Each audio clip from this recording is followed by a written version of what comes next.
So the another topic is atomic models.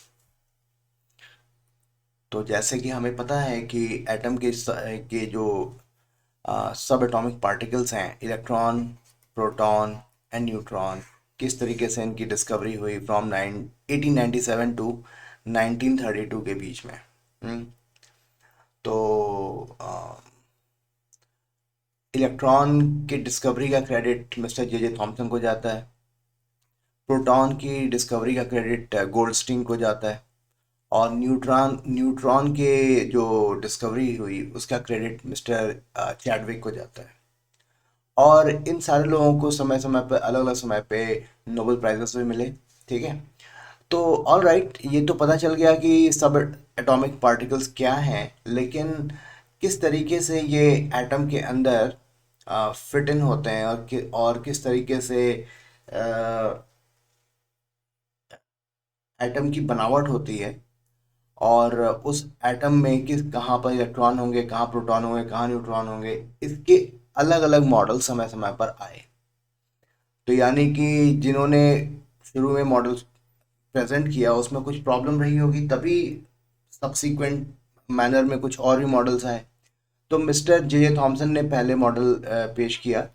उसके बाद Rutherford आए। फिर उसके बाद नील नील बोर आए। फिर आगे भी उसी काम को और आगे बढ़ाया गया, और काफ़ी डिटेल में चीज़ें फिर लोगों की अंडरस्टैंडिंग हुई। तो ये सारी चीज़ें हमें इस चैप्टर में पढ़नी है। तो यानी कि ये टॉपिक और ये चैप्टर काफ़ी इंटरेस्टिंग होने वाला है। तो let's start now. Atomic models.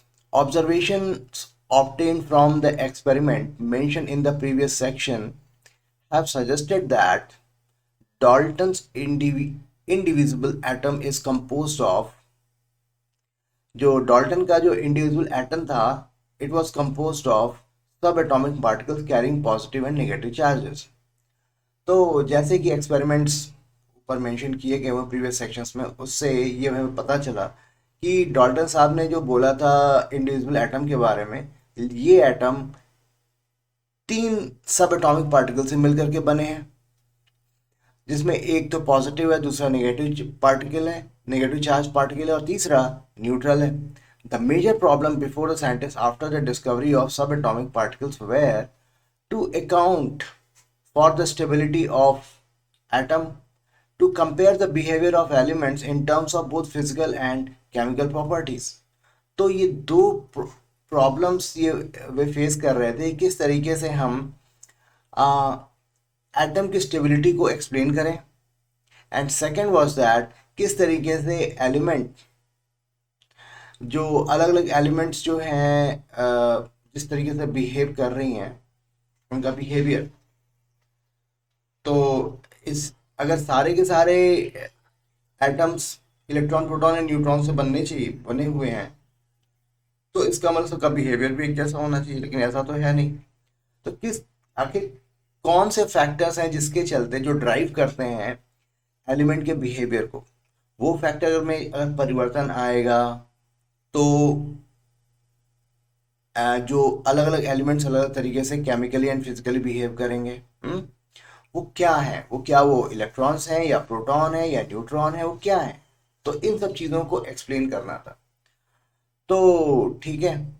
To explain the formation of different kind of molecules by combination of different atoms, तो किस तरीके से अलग अलग तरह के मॉलिक्यूल्स बनेंगे by combination of different atoms, इसको एक्सप्लेन करना था। To understand the origin and nature of characteristic of electromagnetic radiation absorb और एमिटेड बाय एटम्स, एक नए तरीके की चीज़ें एक्सपेरिमेंट के थ्रू पता चल रही थी कि ये एक्सपेरिमेंट में इन्होंने ये ऑब्जर्व किया कि कुछ इलेक्ट्रोमैग्नेटिक रेडिएशंस का एमिशन हो रहा था या फिर एब्जॉर्प्शन हो रहा था। ये कैसे हो रहा है, इसको भी उन्हें एक्सप्लेन करना था। इससे पहले जैसा कि यहाँ पर एक टॉपिक दिया हुआ है, मिलिकन्स ऑयल ड्रॉप एक्सपेरिमेंट, ये बड़ा फेमस एक्सपेरिमेंट था। और इसी एक्सपेरिमेंट के थ्रू जो है, इसी एक्सपेरिमेंट के हेल्प से इन्होंने इलेक्ट्रॉन पर जो चार्जेस हैं, इलेक्ट्रॉन पे, एक इलेक्ट्रॉन पे कितने चार्ज हैं, इसकी वैल्यू उन्होंने फाइंड आउट करके बताई थी, जो कि 1.6 इंटू 10⁻19 है। इसको उन्होंने एक्सप्लेन किया था। तो this was all about American oil drop experiment, और इसके लिए इनको नोबेल प्राइज भी मिला। हम्म, ठीक है, ऑल राइट।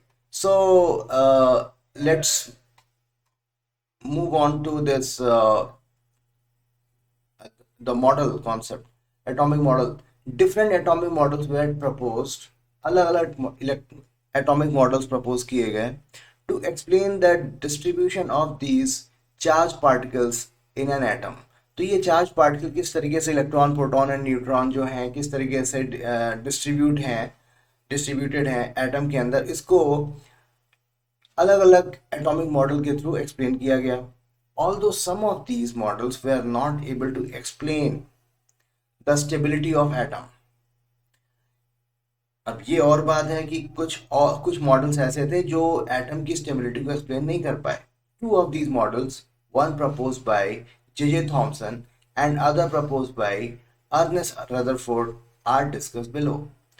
जे थॉमसन ने एक मॉडल प्रेजेंट किया और अर्नेस्ट रदरफोर्ड ने एक मॉडल प्रेजेंट किया। दोनों ही एटम की स्टेबिलिटी को एक्सप्लेन करने में सक्सेसफुल नहीं हो पाए। वो क्या थे उसको हम जानेंगे, समझेंगे, और और वो क्यों फेल हुए उसके बारे में भी बातें करेंगे।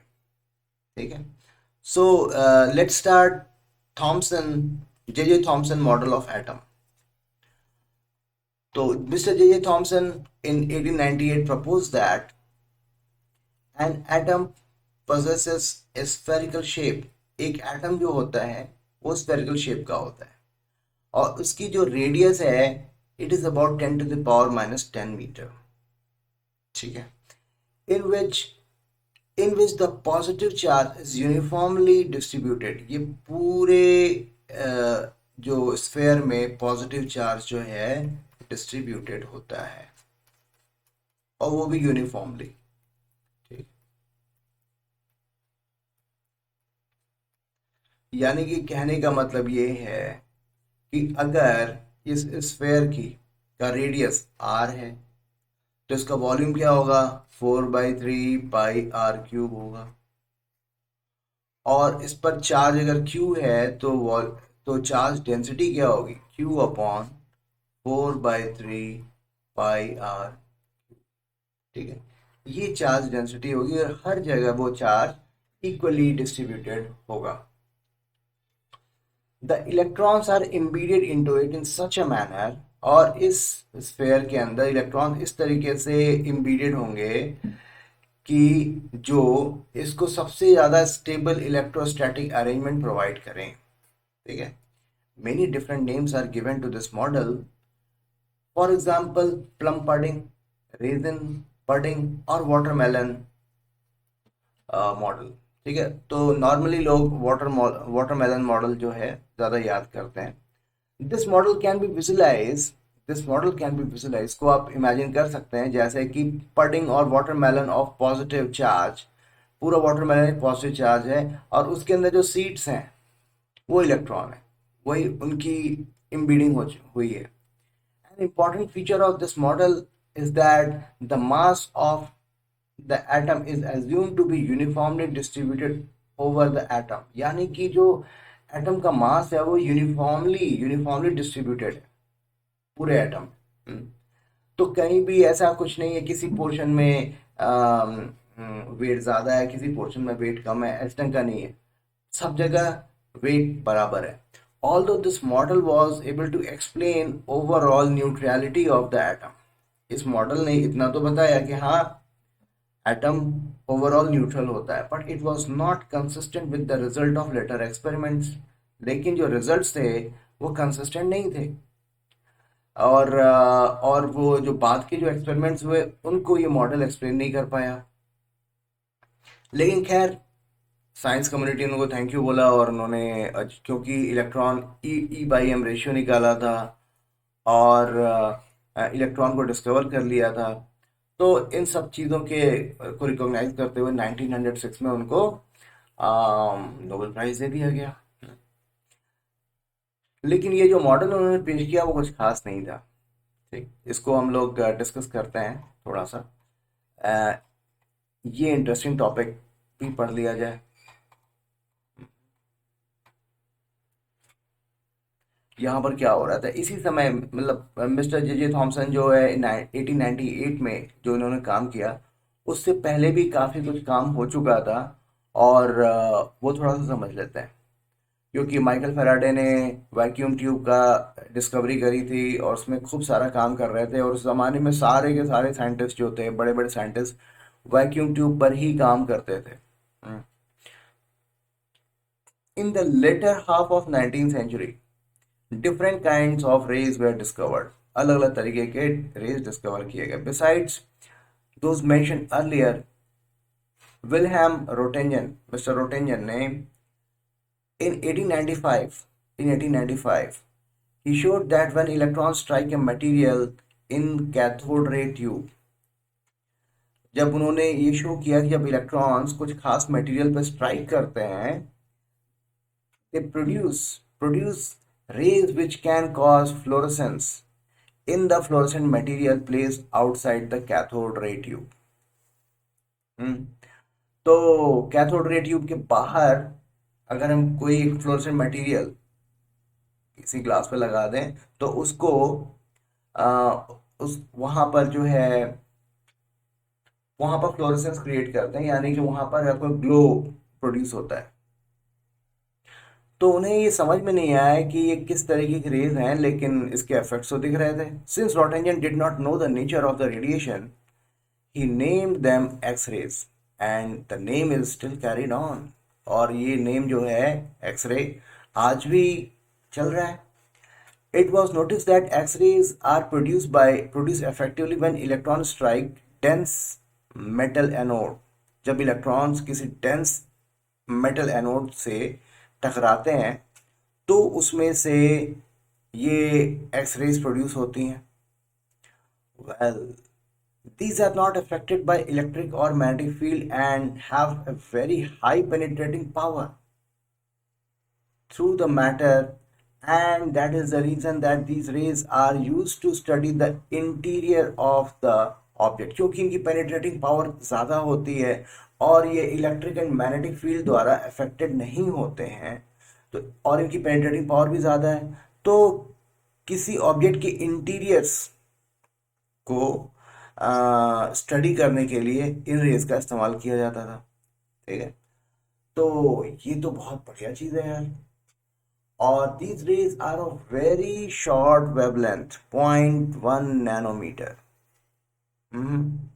तो इनको एक्स रेज कहा गया। ठीक है, जैसे गामा रेज हैं, अल्फा रेज हैं, बीटा रेज हैं, वैसे इस इन तरीके की रेज को एक्स रेज कहा गया, और इनकी वेवलेंथ काफी शॉर्ट थी।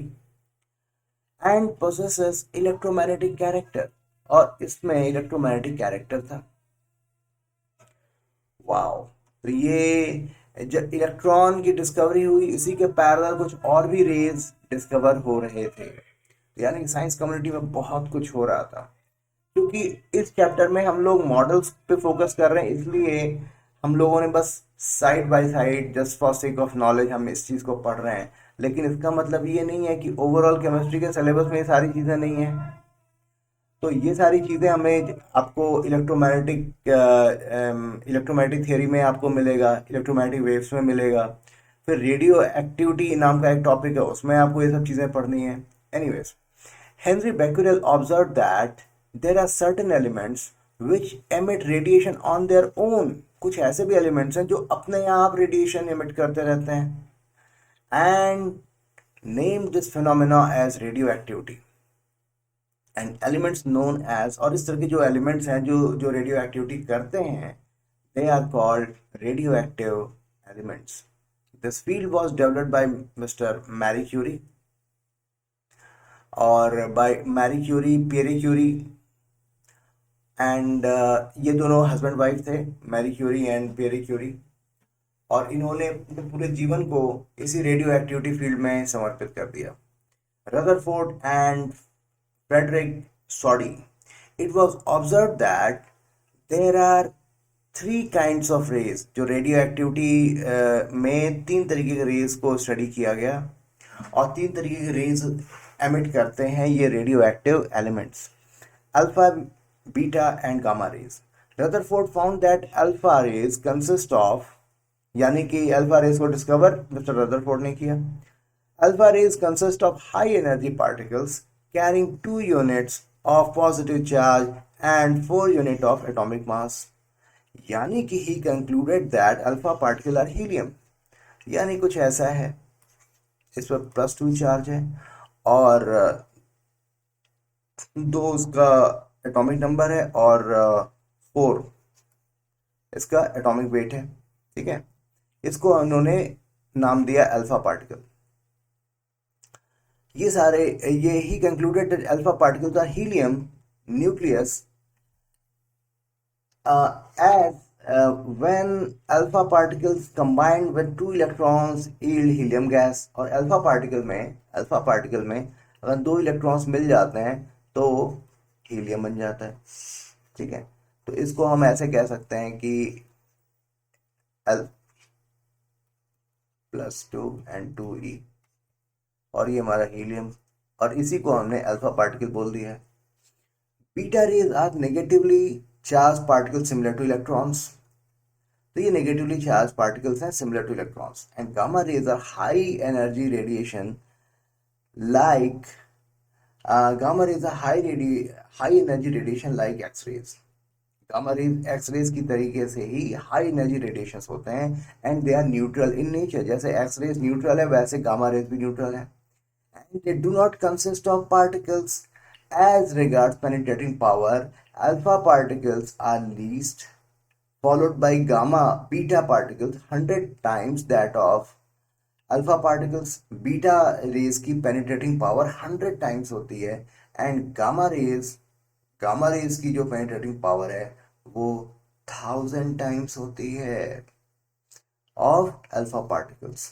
ठीक है, तो इस तरीके से हमने आज के सेशन में मिस्टर जे थॉमसन का एटॉमिक मॉडल, जो वाटरमेलन मॉडल है, उसको हमने अंडरस्टैंड किया, और जो कई एक्सपेरिमेंट्स परफॉर्म किए गए, जैसे बहुत ही फेमस एक्सपेरिमेंट था gold foil experiment, it was performed by mister Ernest Rutherford. उसको जे थॉमसन का वाटरमेलन जो थ्योरी थी, मॉडल थ्योरी थी, वो एक्सप्लेन नहीं कर पाई।